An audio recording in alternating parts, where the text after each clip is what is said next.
Hello friends, DG education online platform पर आप सभी का हार्दिक स्वागत है। तो कैसे हो आप सब लोग?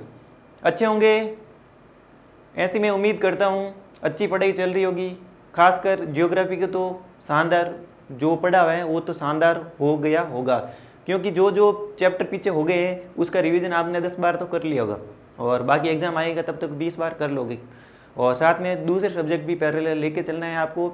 और हमारा टॉपिक चल रहा था जो राजस्थान की अफवाह तंत्र चल रहा था। अफवाह तंत्र हमने पूरा कर लिया। एक बार अफवाह तंत्र को मैं बता देता हूँ वापस, पूरा पूरा चैप्टर को आपको कैसे याद करना है, कैसे याद करना है। और याद कर अपने जो पेज है 10-15 पेज, उसको जैसे हमने भौतिक प्रदेश का चैप्टर पढ़ा था उसमें भी हमने छोटे छोटे कैसे एक पेज में ही लिख लिया था। फिर हम क्या, मान लो एग्जाम सेंटर तक पहुंचे और एक बार क्विक रिवीजन बहुत ज़रूरी है। क्या क्विक रिवीजन जरूरी है? तो एक बार आप शॉर्ट नोट्स बना लेना। वो तो इतने बड़े हो गए थे, तो शॉर्ट नोट्स कैसे बनाना है देखो। अपना अफवाह तंत्र था,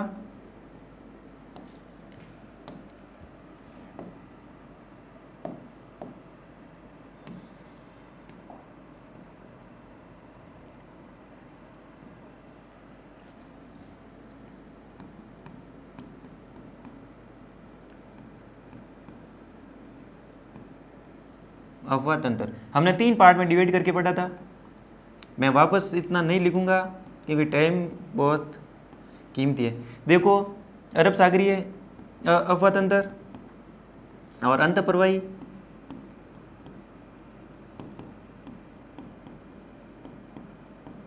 अफवाह तंत्र, और तीसरा है अपना बंगाल की खाड़ी में गिरने वाले।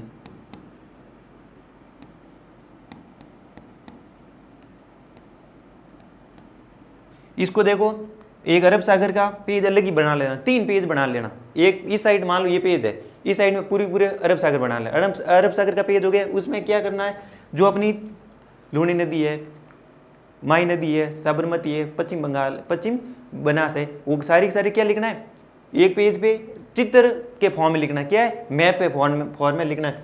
तो अगर आप लूनी की बनाओ तो लूनी ऐसे बना के उसकी लेंथ लिख लेना, और उसका उद्गम और संगम, उद्गम और जहाँ संगम हो रही है वो लिख लेना, और फिर उसकी सहायक नदियाँ लिखना। और विशेषता कुछ कुछ याद हो रही है ना वो नहीं लिखना है, नॉर्मली याद हो रही है वो नहीं लिखना है। और बाकी कुछ जो चीज़ें याद बड़ी मुश्किल से, जैसे सहायक नदी है बड़ी मुश्किल से याद होती है, लंबाई कम होती है, तो इसके बीच में जो यहाँ पे लंबाई है वो लंबाई लिख लेना। क्या करना, लंबाई लिख लेना। 495 है तो 495 लिख लेना इसके बीच में, जो अपनी लूनी नदी की है, और सहायक नदियाँ लिख लेना। तो इसमें तकरीबन अपने 4 या 5 लाइन में अपने काम सल्ट जाएगा, 4 या 5 में होगा। जो इंपॉर्टेंट लग रहा है ना वो एक दो देखो, लेंथ और उद्गम और संगम वो एक ही लाइन में आ जाएगा, 2 तो वर्ड है। फिर हम देखेंगे दूसरी नदी है, जैसे वैसे की वैसी दूसरी नदी में करना है। दूसरी नदी लूनी में सबसे ज़्यादा है, और बांध भी लिखना है, लूनी में बांध भी लिखना है। और बांध का जो अपनी सहायक नदियाँ उसके कोष्टक में लिख देना बांध, सहायक नदियों के कोष्टक में बांध लिख लेना। और फिर अपने उपनाम आप याद कर लोगे, ऐसे मैं अपेक्षा करता हूँ कि वो वापस आपको नहीं लिखने पड़ेंगे। फिर लूनी के बाद में अपने जो माई नदी है और बाकी अपन पश्चिम बनास निकलती है, वो उसमें 2-2 लाइन नहीं आती, एक लाइन में सल्टा देना, साफ सल्ट बात है। तो ये अरब सागर में पीछे पेज आधा बचता है, आराम से लिखो, और खुले खुले अक्षरों में लिखना, बड़े लिखना। और एक पेज में हो गया पूरा अरब सागर। फिर हम देखते हैं अंतःप्रवाही नदियाँ, इसमें अपन घग्गर नदी वगैरह, जो एक मैप बनाना घग्गर नदी वाला है, और इसके बीच में सारे जो अपनी सभ्यता पीलीभंगा लिखी है पूरी वो लिखनी है, और स्थानीय नाम भी लिखना है। और इसमें भी आप याद कर लोगे, घग्गर नदी के भी उपनाम आपको नहीं लिखना, क्या याद कर लोगे। कुछ चीज़ें याद करने के लिए भी तो होती है, सारे वापस इधर लिख दोगे तो फिर क्या है, मतलब वो शॉर्ट नोट्स के। तो ऐसे आपको शॉर्ट नोट्स बनाना है, और बाकी नदियों के भी आप बना लेना। बाकी नदियों का अफवाह क्षेत्र जो अपना बना रही है उसका भी देख लेना कि कौन कौन सी कहाँ पे अंतःप्रवाही नदियाँ हैं, कहाँ से उद्गम होती है। तो आपको ये भी आधा पेज में आ जाएगा, एक साइड में बोल रहा हूँ। और फिर आती बंगाल की खाड़ी में। बंगाल की खाड़ी में अपने ज़्यादातर सहायक नदियाँ ये इंपॉर्टेंट है, और अंतःप्रवाही में तो अपनी सहायक नदियाँ है नहीं, तो इसमें कुछ जो सभ्यताएँ वगैरह वो देख लेना।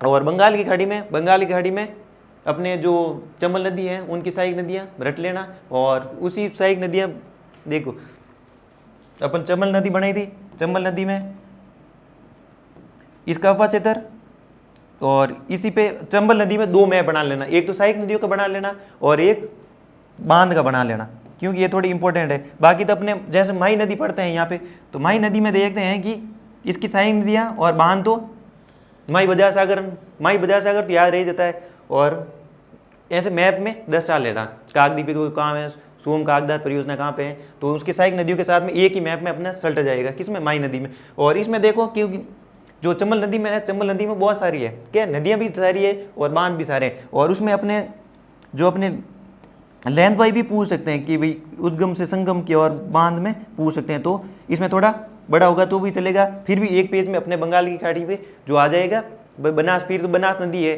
तो बनास नदी तो उसके भी सहायक नदियाँ लिख लेना। तो अपने ऐसे करके एक ये हो गए एक पेज, दोनों ही एक पेज हो गए। और वो एक देखो हम पेज वही देखते हैं, तो 1 2 3, और फिर भी एक साइड में खाली बचता है, एक साइड में खाली बचता है। तो फिर जैसे ही आपका एग्जाम आया तो क्या किया, इन्हीं 3 पेज को उठाया और याद कर लिया, नहीं 15 पेज को वापस देखने की ज़रूरत नहीं पड़ेगी। इसलिए मैंने ये 5-10 मिनट ख़राब किए और थोड़ा बहुत समझ में आ गया होगा आपको।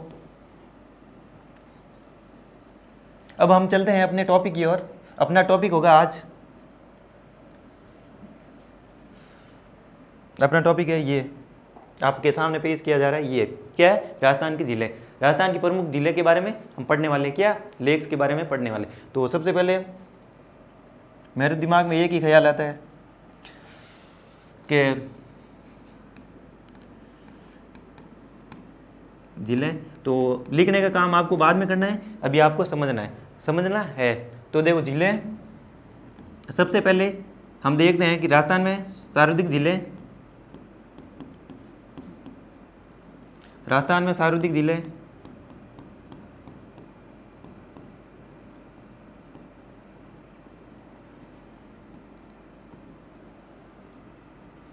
तो राजस्थान में सर्वाधिक जिले, ये तो नॉर्मल सबको पता ही होता है, उदयपुर में। और इंडिया के संदर्भ में देखें, भारत में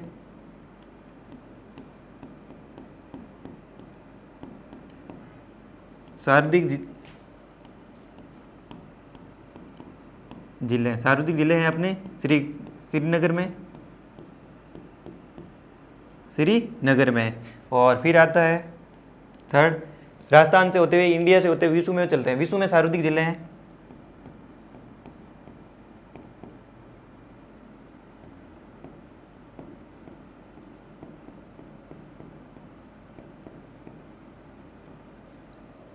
अब मैं छोटी छोटी चीज़ें विश्व के संदर्भ में भी साथ में लेके चल रहा हूँ, क्योंकि राजस्थान हिस्ट्री तो मैं पूरी करवा ही रहा हूँ, और कंपेयर करके थोड़ा आइडिया आपको हो जाएगा विश्व के संदर्भ में भी।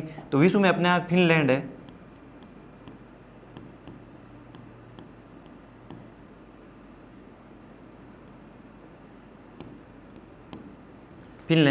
देखो राजस्थान में सारे जिले हैं अपने उदयपुर में। नॉर्मली क्वेश्चन सबको पता होता है, ये जनरल क्वेश्चन। और अगर इंडिया के संदर्भ में देखें, सर्वाधिक श्रीनगर में। और विश्व में देखते हैं तो फिनलैंड में, किसमें, फिनलैंड में विश्व में सबसे ज़्यादा जिले हैं। अब आते हैं, लिखना नहीं है आपको, समझना है, सुनो आप।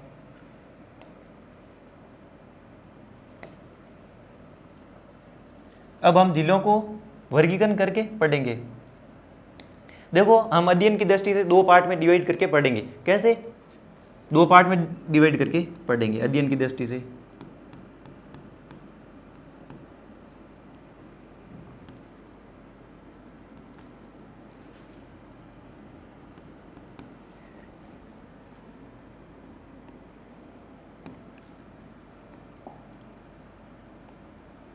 एक निर्माण के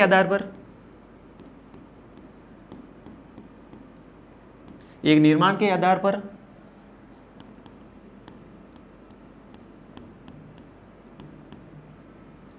और दूसरा प्रकृति के आधार पर, नेचर उसका कैसा है।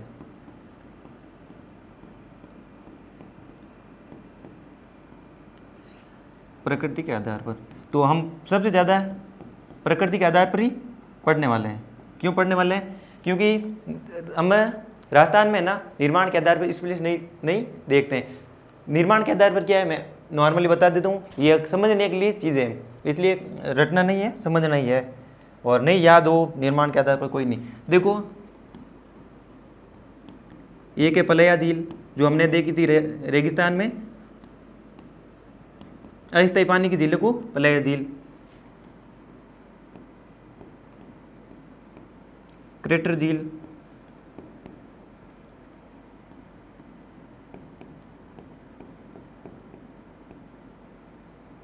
लैंगून झील,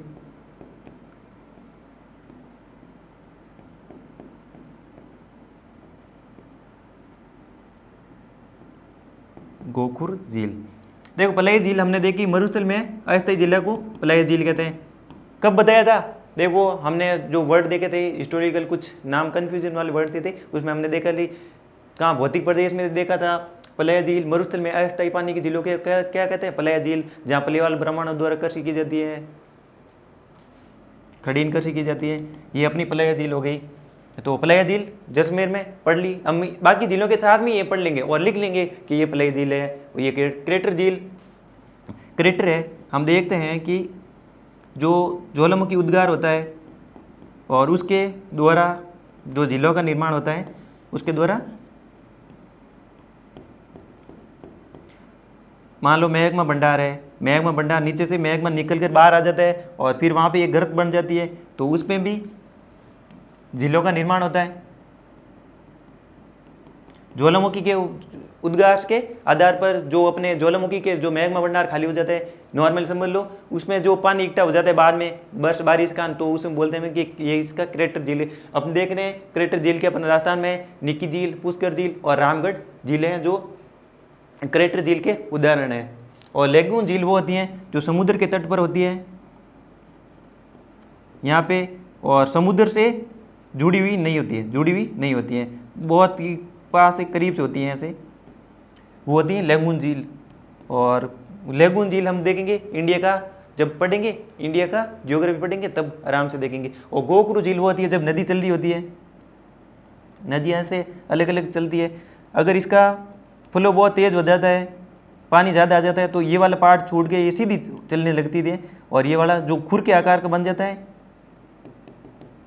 गाय के खुर के आकार का बन जाता है ऐसे, तो हम बोलते हैं उसे गोखरू झील। ये चीज़ें हम राजस्थान को इसमें पार्ट में डिवाइड करके नहीं पढ़ेंगे, और बाकी जो एग्जाम्पल आएंगे वो लिख लें। लेंगुन झील तो सारी अपन देखते हैं कि जो तट है समुद्री तट पे, उस पर सर्वाधिक पाई जाती है। उसके उदाहरण भी मैं बताऊंगा, कब बताऊंगा? जब हम भारत का ज्योग्राफी पढ़ेंगे तब। तो इसको हम ऐसे ही नॉर्मली मैंने बता दिया, प्रकृति के आधार पर हम देखेंगे, और प्रकृति के आधार पर अब आते हैं हम राजस्थान में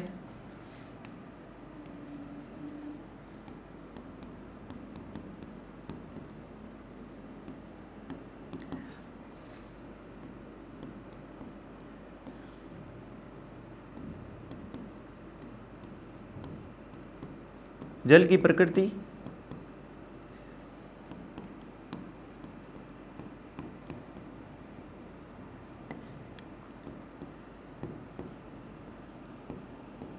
के आधार पर दो भागों में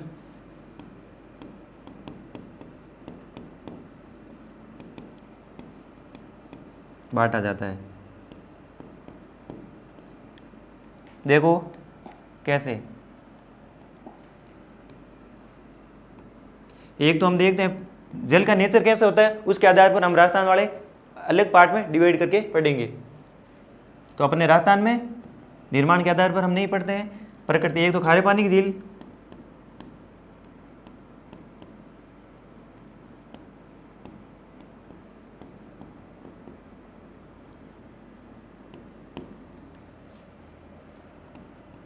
और दूसरे है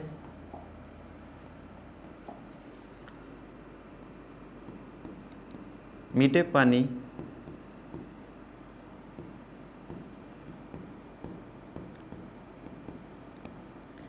की झीलें। देखो खारे पानी की झीलें हैं, हमने एक कारण देखा था कहाँ पे, पीछे देखा था, याद होगा थोड़ा थोड़ा कि हमने देखा था कि अपना जो राजस्थान वाला पार्ट है वो तैतीस सागर का पार्ट है, राजस्थान वाला पार्ट है जो तैतीस सागर का पार्ट है।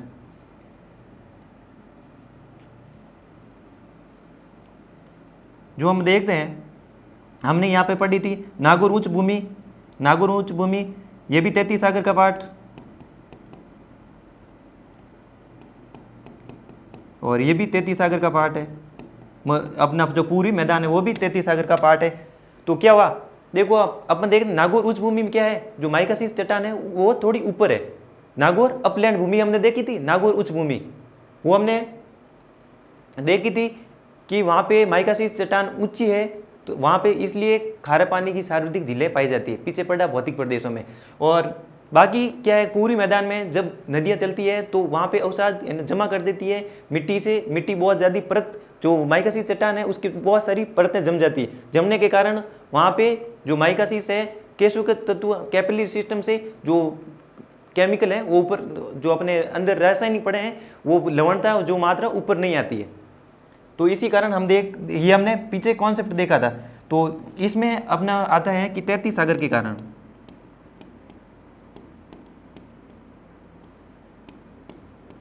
तैतीस सागर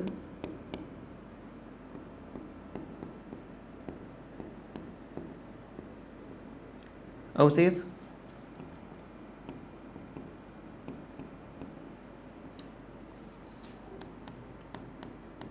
एक तो इसका ये कारण है। और हम इसमें देखते हैं मीठे पानी की, तो मीठे पानी की हम देखते हैं या तो नदियों द्वारा जो भी है, नदियों या बारिश से पानी इकट्ठा होता है झीलों में, वही अपनी मीठे पानी की झीलें हैं। तो इसका वास्तविक है, इसका कारण है ताज़ा पानी,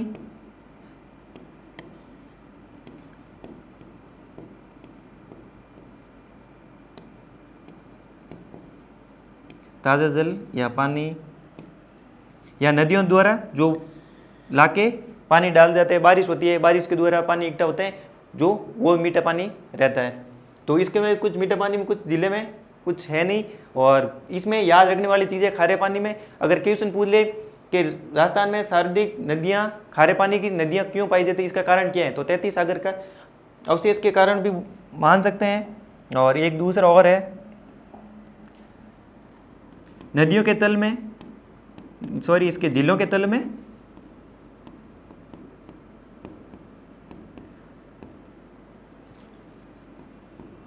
माइकासीस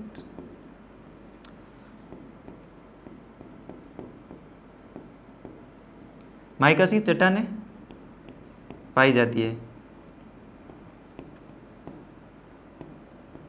माइकासीस चट्टानें पाई जाती है। देखो हमने पीछे देखा था, अब मैं बार बार पीछे के यूँ बोल रहा हूँ कि कुछ मैंने बोला कि जियोग्राफी की चीज़ें हैं जो जैसे जैसे चलेंगे वैसे वैसे क्लियर होगी, और लास्ट तक की भी क्लियर होगी, और कुछ ऐसी भी होगी जो बाद में समझ में आ जाए, अच्छा ये ऐसी चीज़ें समझाई गई, बार बार पढ़ोगे तो ये चीज़ें समझ में आई। तो ये मैंने पहले कारण बताया हुआ है। तो देखो एक बार वापस देख लो, आप कोई नए हो तो देखो यहाँ पर अपना जल भरा रहता है और इसके तल में माइकासीस चट्टान है। क्या है, माइकासीस चट्टान है,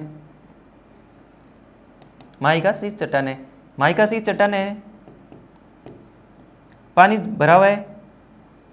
यहाँ कैपिलरी सिस्टम या केशिका तत्व की प्रक्रिया के द्वारा जो हमने देखते हैं, ये जो इसमें लवण की मात्रा है चट्टान में वो ऊपर आ जाती है और इसके तल में जम जाती है और पानी में लवणता पैदा कर देती है और अपना हो जाता है, पानी खारा हो जाता है। केशिका तत्व प्रक्रिया वो प्रक्रिया है जो हम देखते हैं चिमनी जब हम यूज़ करते थे, ऐसे इतने पुराने भी नहीं है, अपने किसी न किसी तो मतलब आसपास ने किया है, चिमनी समझते हैं अभी तक, और आने वाली जनरेशन नहीं समझती है। जो आज मिनिमम 25 या 20 साल का है वो मिनिमम ये समझता है चिमनी हम देखते हैं तो उसमें केरोसिन वगैरह डालते हैं। अब केरोसिन बंद हो गया, केरोसिन डालते हैं तो उसमें वो कैसे जो लोहा तक पहुंचता है केरोसिन।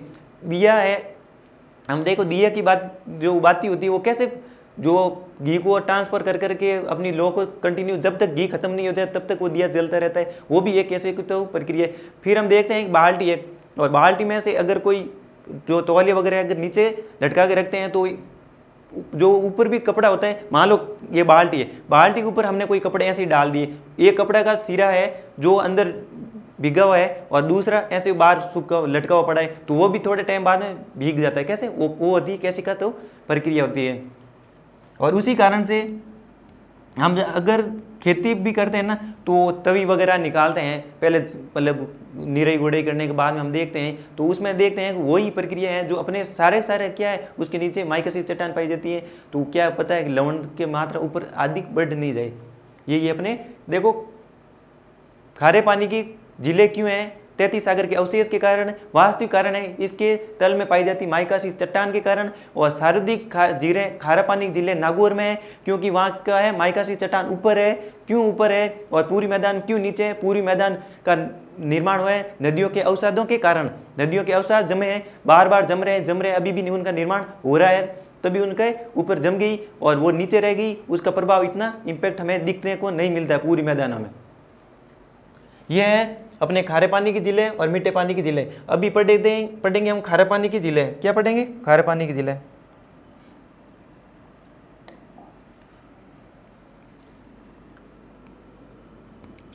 ये में पढ़ेंगे खारे पानी की झीलें।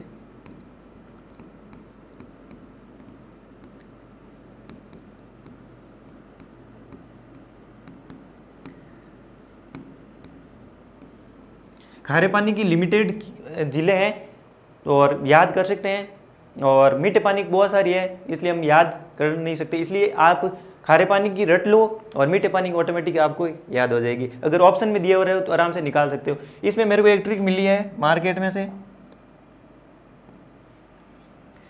ट्रिक तो भयंकर ही थी भाई साहब।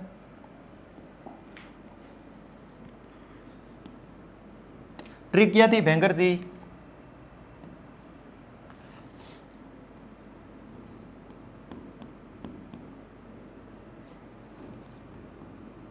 साड़ी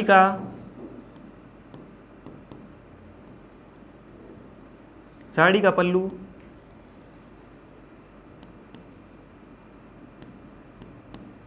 कुत्ता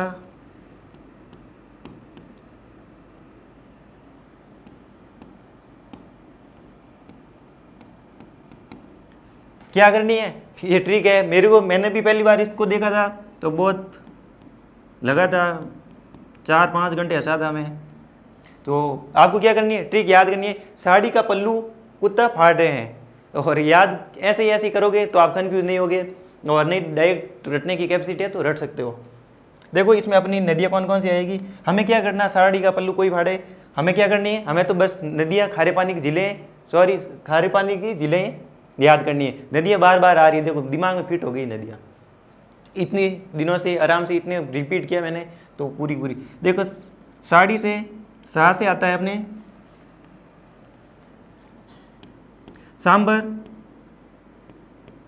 सांबर झील, और फिर डी से डीडवाना, का से काछोर, और प से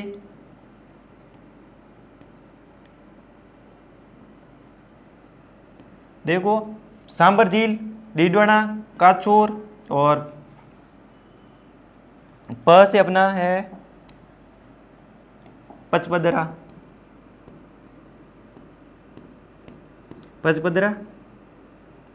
ये झीलें हैं। और लू से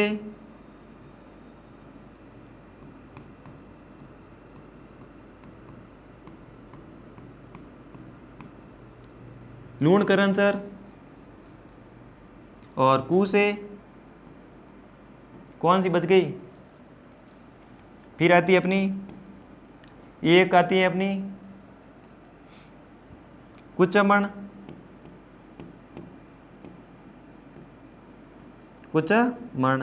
पीछे लिखी हुई है आप समझो, कुचमण। और फ से फड़ोदी,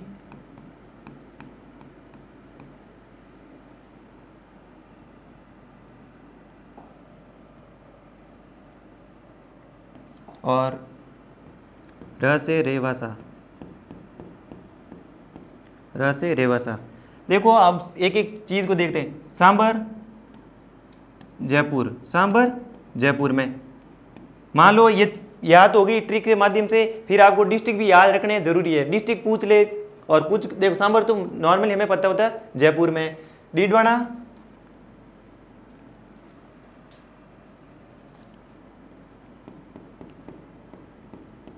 नागौर, काचोर, और इसको मैं बाद में बताऊं काचोर को, और पचभद्रा, बाड़मेर, और लूणकरण सर। हिस्ट्री में पढ़ते हैं तो भी याद हो जाता है लूणकरण सर।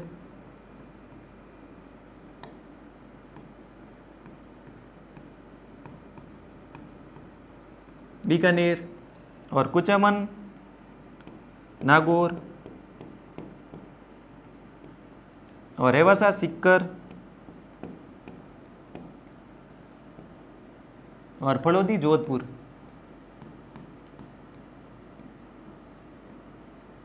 फलोदी, जोधपुर। एक अपनी और है, ये जिले हैं, याद रखना,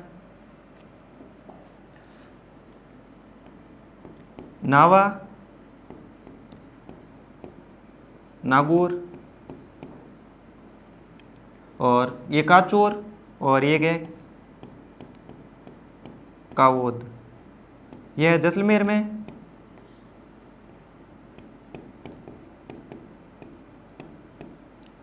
और ये है काचोर सीकर में। इसके ऊपर स्टार पॉइंट लगाना, काचोर और कावोद, ये अपनी सुनी हुई नहीं है, और एक रेवासा। बाकी नॉर्मली देखो लूणकरण से एक से याद आ जाती कहाँ पे, बीकानेर में, और सांबर याद है, डीडवाना है वो नागौर में, काचोर, पचभद्रा, बाड़मेर, कुचामन, रेवासा, और नावा, नागौर, कावोद। देखो ये ऐसे आप याद कर सकते हो, 10-12 है ये इतनी खारे पानी की। देखो राजस्थान में सार्वधिक जिले उदयपुर में, भारत में सार्वधिक जिले श्रीनगर में, और विश्व में सार्वधिक जिले फिनलैंड में। अध्ययन की दृष्टि से 2 पार्ट में डिवाइड करते हैं, और क्रेटर झील, लेगून और गोकरू, और एक लिखना प्लाया झील अपने राजस्थान में भी है। और प्रकृति ये नहीं लिखो तो भी चलेगा अपने, क्योंकि ये हम निर्माण के आधार पर देखते नहीं है। और राजस्थान में अध्ययन के आधार पर जिलों को 2 पार्ट में मतलब पार्ट में, प्रकृति के आधार पर पानी के, नेचर के आधार पर 2, खारे पानी की, मीठे पानी की। और देखो खारे पानी की जिले कारण 33 सागर के अवशेष के कारण, और वास्तविक कारण है जो तल में पाई जाती है माइकासिस चट्टान के कारण। और राजस्थान में सर्वाधिक है खारे पानी जिले नागौर में। और देखो ये पूरी रही है, देखो सांबर, जयपुर, पचभद्रा, बाड़मेर, डीडवाना, नागौर, देगना, नागौर, कुचामन, नागौर, नावा, नागौर, ताल चापर जो है अपना, चूरू, रेवासा, सीकर, काचोर, सीकर, और कावोद देखो जैसलमेर, और फलोदी, जोधपुर, लूणकरण, बीकानेर, और काचोर, सीकर। तो आपको याद कौन कौन सी नहीं रह सकती है? ये वाली नहीं रह सकती है, ये वाली, और बाकी तो याद रह ही जाएगी आपको। एक नावा देख लेना, और ट्रिक देखना चाहो तो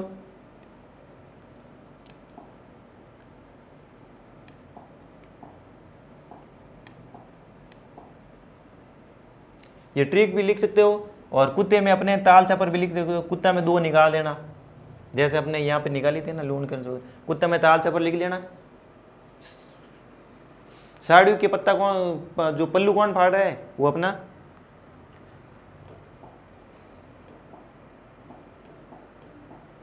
ये आपको ध्यान से देखो। इसको देखो आज हमने क्या क्या पढ़ा है, वापस बता देता हूँ। इसमें से क्या इंपॉर्टेंट है, नॉर्मली पढ़ा है, बाकी मैंने पूरे समझा है। देखो यहाँ से हमें याद करनी है, और ये जो 12-13 जो खारे पानी की है ये पूरी रट लो, खारे पानी की पूरी रट लो। तो आज हमने कुछ नहीं पढ़ा है, क्यों नहीं पढ़ा है? क्योंकि हमने चीज़ें समझने की कोशिश की है। और कुछ आज देखो देखते हैं कि कोई स्टेटमेंट भी दिए, 4 स्टेटमेंट दिए, जब तक पूरा अपना बेसिक अंडरस्टैंडिंग जो समझ में नहीं आएगी, जब तक पूरी चीज़ समझ में नहीं आएगी, तब तक हम क्वेश्चन सॉल्व नहीं कर पाते। जो आज बहुत कम मतलब देखते हैं कि एग्जाम में सटीक क्वेश्चन पूछते हैं कि सीधे ये रटा हुआ निकल जाए। तो आपको ये पूरी आज क्या करनी है, ये बैठ के याद करनी है। क्या ये 20 की 20 याद करनी है, 10 बार बिना देख लिखोगे तभी आपको याद हो जाएगी। फिर मीठे पानी की, ये खारे पानी की याद होगी, तो मीठे पानी की आराम से निकाल सकते हो। तो हमने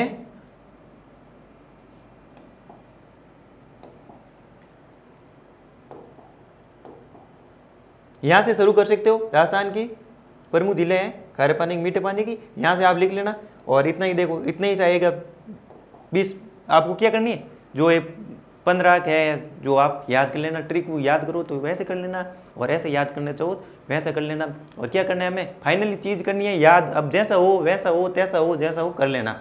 और हम कल पढ़ेंगे जो अपनी खारे पानी की एक दो बड़ी है, जैसे सांभर है, डीडवाना है, पंचभद्र है, इन तीनों के बारे में देखेंगे। और मिलते हैं कल, तब तक के लिए धन्यवाद।